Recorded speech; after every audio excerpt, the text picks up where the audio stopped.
Moments ago, President Trump announcing a major update in the Operation Epic Fury. He says Israel and Lebanon have agreed to a 10-day ceasefire effective at 5 p.m. Eastern time tonight after he spoke with the leaders of those countries. His administration held a meeting with the two sides earlier this week in Washington, which the president says was the first time they had met in 34 years.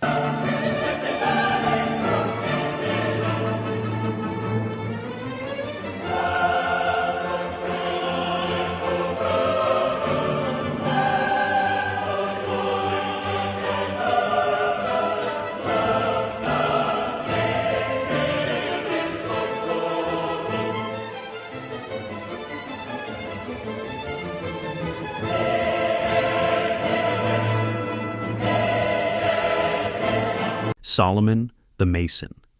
They call it the Craft, a secret society built on wisdom, geometry, and the ancient principles of architecture. There is now another new director of the nation's top public health agency. President announcing on Truth Social that Dr. Erica Schwartz will take over as the next leader of the CDC. We could be true American heroes. Don't you love your country? You can't spell America without Erica. She previously served as deputy U.S. surgeon during Trump's first term. Schwartz is the fourth person named to take on the role since last summer. A certified prince. Hey, I'm a prince. I'm a prince. Which means, if you hurry, there could be a princess in your future. Now, if you want to get back there before she marries Sleeping Beauty, there's a special can of fuel in your glove compartment. Good luck, boys. Buy yogurt and yogurt. Thanks. You're welcome. And may the Schwartz be with you. What a world, what a world. Who wants to see some fireworks? Open that glove compartment. You got it, Your Highness. Wow, liquid Schwartz. Quick, pour it in the emergency tank. Right. Look at that! Hang on, Buffo. We're gonna make space tracks.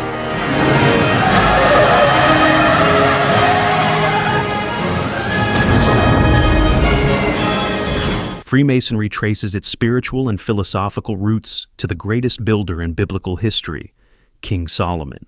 The pitiful disappointment you are. Deep down, there's a part of you that is still human. You're pathetic. Pathetic. Weak. You're my greatest failure. You're nothing at all.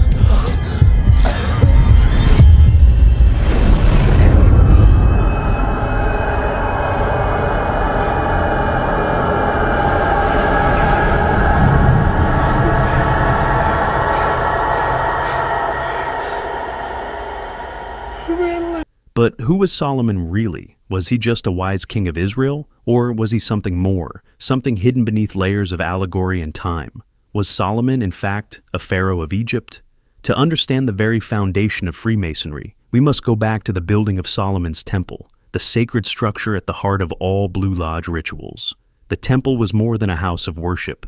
It was a monument to divine geometry, an earthly reflection of heavenly order. Oh, my boy. My sweet boy. What is wrong? Why are you so unhappy? My father and my son, everything. It's all falling apart. No. Three great figures stand at the center of this story. A trinity of builders, architects, and masons. Solomon, Hiram of Tyre, and Hiram A. Biff, the master builder. Each played a vital role in constructing the temple, and each holds deep significance in Masonic tradition. King Solomon, the sovereign, commissioned the temple. Hiram of Tyre, the Phoenician king, provided the materials. Cedar from Lebanon, fine gold, and artisans. No, it's exactly what needed to happen. Yes, it's been foretold. You are about to ascend, become immortal, divine, a true God with the love of the world.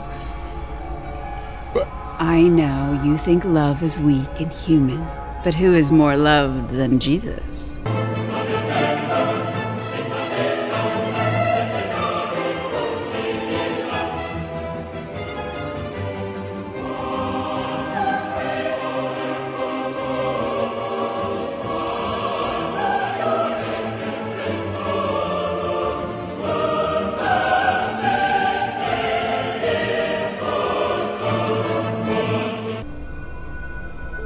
And why should he have more love than you? You save more people than he does. The one true God. And Hiram Abiff, the legendary architect, was the master craftsman who brought the temple's design to life. Ladies and gentlemen, welcome to the Biff Tannen Museum, dedicated to Hill Valley's #1 citizen and America's greatest living folk hero, the one and only Biff Tannen. Of course, we've all heard the legend, but who is the man? Inside, you will learn how Biff Tannen became one of the richest and most powerful men in America. Learn the amazing history of the Tannen family, starting with his great-grandfather, Buford Mad Dog Tannen, fastest gun in the West. See Biff's humble beginnings and how a trip to the racetrack on his 21st birthday made him a millionaire overnight. Share in the excitement of a fabulous winning streak that earned him the nickname, the luckiest man on earth. To this day, Freemasonry venerates the wisdom of these three kings, their balance of governance, knowledge, and craftsmanship, mirroring the very pillars of Masonic philosophy. But what if Solomon was not merely a Hebrew king? What if he was, in fact, Shishak, the powerful Egyptian pharaoh mentioned in the Bible by name? According to 2 Chronicles, after Solomon's reign, Shishak, king of Egypt, invaded Jerusalem and took all the treasures of the temple without resistance. How millions of people did you save me? Well, then you baptize the unfaithful in their own blood. Rip babies from their mother's wombs. Skin parents in front of their children. Rid the world of the wicked, the non-believers. They'll call me a monster. The only ones left will be your faithful. Learn how Biff parlayed that lucky winning streak into the vast empire called Biffco. Discover how in 1979 Biff successfully lobbied to legalize gambling and turned Hill Valley's dilapidated courthouse into a beautiful casino hotel.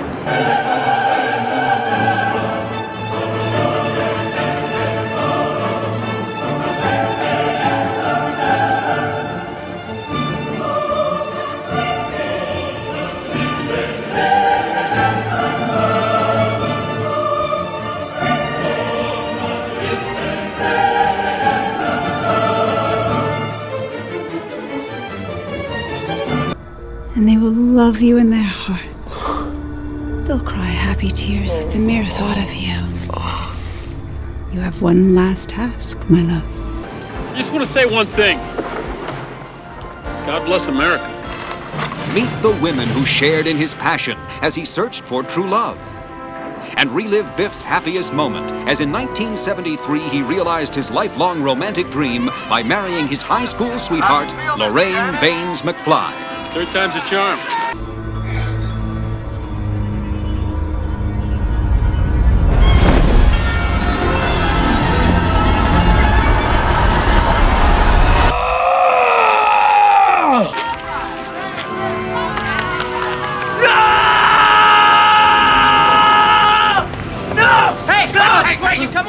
There you go, Sonny. We can do this the easy way or the hard way. The easy way.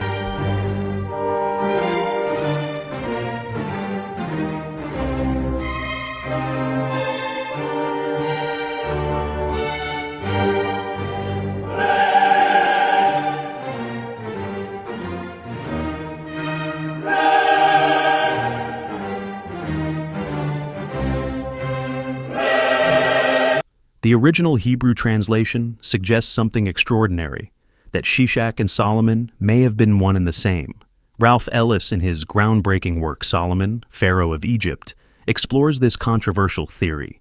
He identifies an Egyptian ruler who lived during the same time period as Solomon. We protect Saudi Arabia. Would you say they're rich? And I love the king, King Solomon, but I said, King, we're protecting you. You might not be there for 2 weeks without us. You have to pay for your military. You have to pay.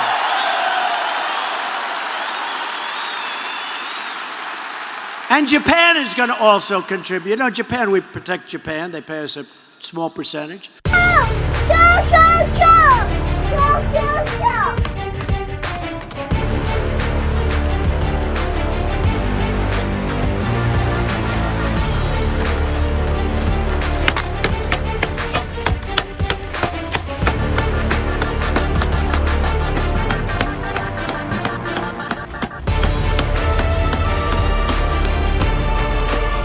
pharaoh so wealthy, he possessed one of only 2 pure silver sarcophagi ever discovered in Egypt. This pharaoh was none other than Shishonk I, also known as Shishak. Could it be that Solomon's vast wealth came not from mines, but from the tombs of Egypt's Valley of the Kings? Were the legendary mines of Solomon, in fact, the looted burial chambers of the pharaohs? If Solomon was indeed Shishak, then where was the true temple of God? In Egypt, the most ancient and revered temple was called Hiku Ptah, the house of the spirit of Ptah, the very name from which we derive the word Egypt. In Jerusalem, Solomon's temple was called Hekal Yahweh, meaning the house of Yahweh. But were these temples one and the same? Freemasonry holds sacred the tools of the builder, compasses, squares, levels, all symbols of the great architect of the universe. Ptah, the Egyptian god of craftsmanship, architecture, and creation, was venerated by builders for thousands of years before Solomon's time. If Solomon was Shishak, then the origins of Freemasonry trace not just to Israel, but to the very heart of Egyptian temple-building traditions. As above, so below, the fundamental principle of astrotheology and Freemasonry. The universe follows sacred geometry, and so do the structures built by initiates of the craft. When the president goes sightseeing, the sight you see is him pointing at the pyramid. This one's bigger. Pointing in a mosque where the press had to don those embarrassing booties, a fate the president and Secretary of State Hillary Clinton avoided by going shoeless, as a tour guide demonstrated the acoustics. My voice carried. The president's voice carried at Cairo University, where he kept quoting the Quran for his Muslim audience. The Holy Quran tells us, the Holy Quran teaches that, the Holy Quran tells us, O mankind. The audience was kind to President Obama. Thank you. Though his no doubt jet-lagged press secretary looked as if he was fighting off sleep during the speech, President Obama spoke so much about his Muslim experiences that the website Wonket jokingly called this his Ich bin ein Muslim speech. The president even rattled off a few phrases in Arabic. Shukran. Saka. Assalamu alaikum. E pluribus unum. Wait a minute, that last one wasn't Arabic, that was Latin. It's what's inscribed on a quarter. Out of many, one. Many wanted to be the one to get the best spot at the photo op with Presidents Obama and Mubarak. Of course, the visual highlight was... No, not him. It was the president touring the pyramids, outside and in. Purification, mummification. Self-identification. That looks like me. Look at those ears. Separated at birth from a hieroglyphic, but the president's guide saw another resemblance. Mr. President, you look like King Tut. I've been told. Yes, it's true. He should know about King Tut. Dr. Sahi Hawass oversaw scans of Tut's mummy that produced this likeness. Though President Obama tends to skip the eye makeup, the president's trip inspired Egyptians to display decorations calling Obama the new King Tut of the world. But even the new King Tut couldn't budge a pyramid. Still, it's good practice for trying to push peace in the Mideast. Ginny Mo, CNN, New York. And you're still out here doing these songs, you know, you're still on tour. I do, but I don't take it for granted. Why do you still do it? Why are you still out here? Well, it goes back to the destiny thing. I mean, I made a bargain with it, you know, a long time ago, and I'm holding up my end. What was your bargain? To get where I am now. Should I ask who you made the bargain with? with the chief commander. On this earth? And on this earth, and then in the world we can't see. Trevor, we really liked the last album. Oh, that's great. Since we're an international media company, you're going to have to meet with the higher-ups and go over some stuff. Is that all right? Sure. Wow. Hi, we're the Illuminati. Hi. Before you can do a special on a major cable network, we're going to need you to sign some things. We're also going to need you to swear a blood oath to us and our cause. And if you violate this oath, we're going to murder you and everyone that you love. You'll also need to pledge your soul to Baphomet. He's this God that we all worship. We will need you to include some of our messaging in your program. Like, we use a lot of hip-hop artists to glorify violence and drugs, pop stars to push materialism, country acts to instill suspicion of education. We're gonna need a suicide note in your own handwriting, just in case things get crazy. You pricked my finger. You're such a woman. But you were the woman. No, I'm the man. Who am I? I'm a tranny. I'm a man.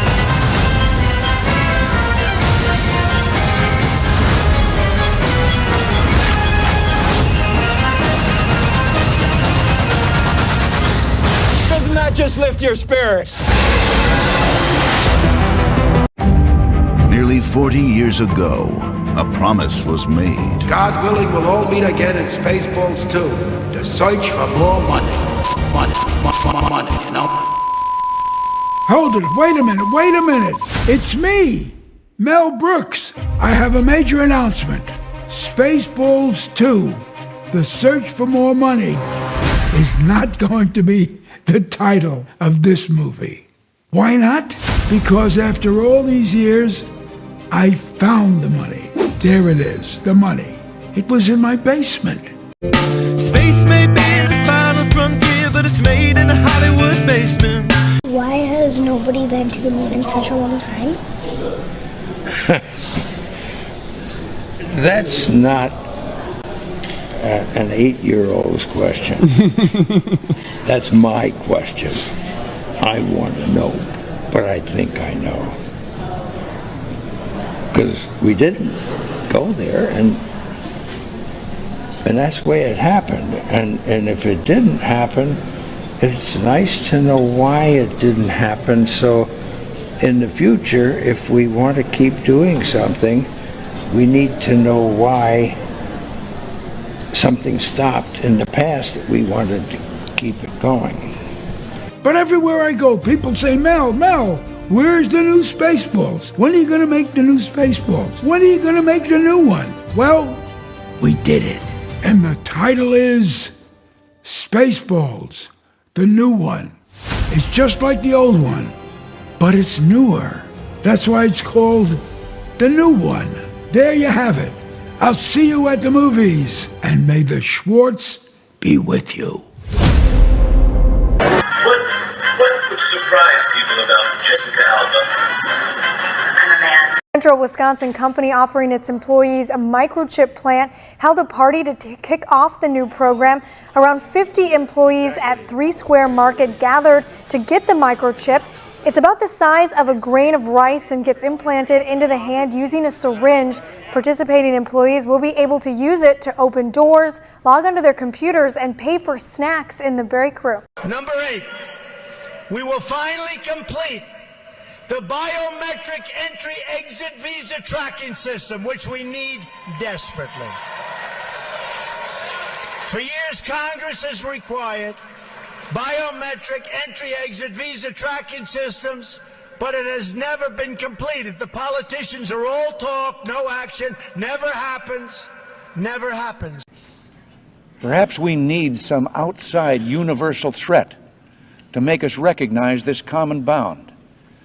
I occasionally think how quickly our differences worldwide would vanish if we were facing an alien threat from outside this world. And yet, I ask you, is not an alien force already among us?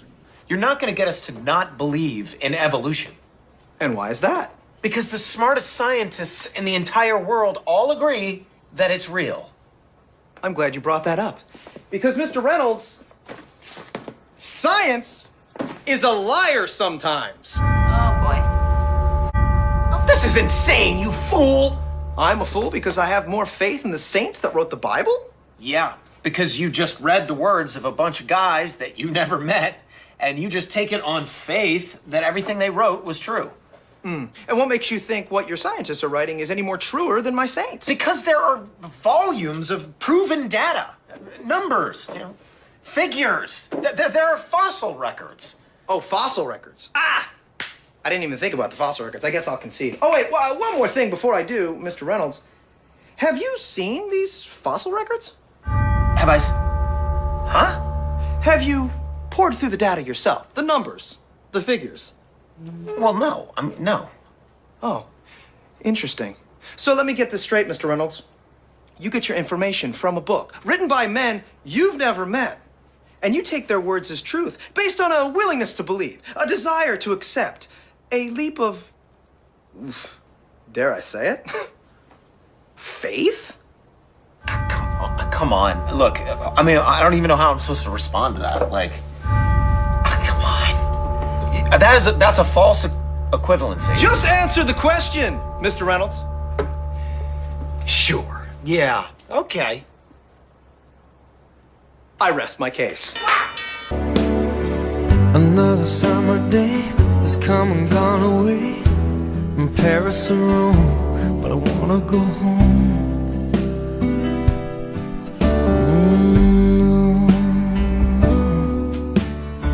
Maybe surrounded by a million people, I still feel all alone. Just wanna go home. Oh, I miss you, you know. And I've been keeping all the letters that I wrote to you, each one a line or two. I'm fine, baby, how are you? Well, I would send them, but I know that it's just not enough. My words were cold and flat, and you deserve more than that. Another aeroplane, another sunny place. I'm lucky, I know, but I wanna go home. I got to go home. Let me go home.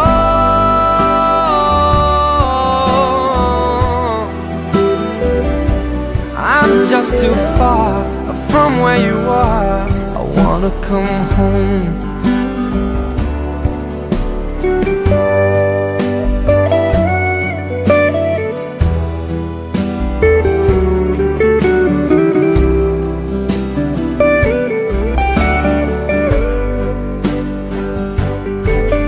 And I feel just like I'm living someone else's life.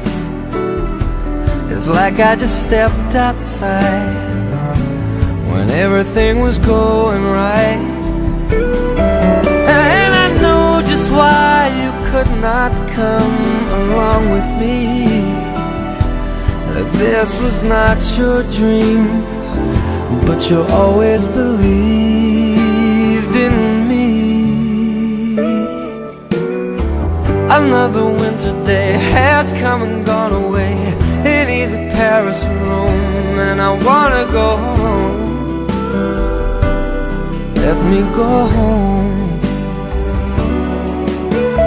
And I'm surrounded by a million people. I still feel alone, and let me go home. Oh, I miss you, you know. Let me go home.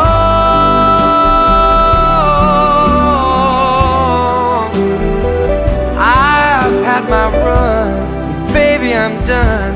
I gotta go home. Let me go home.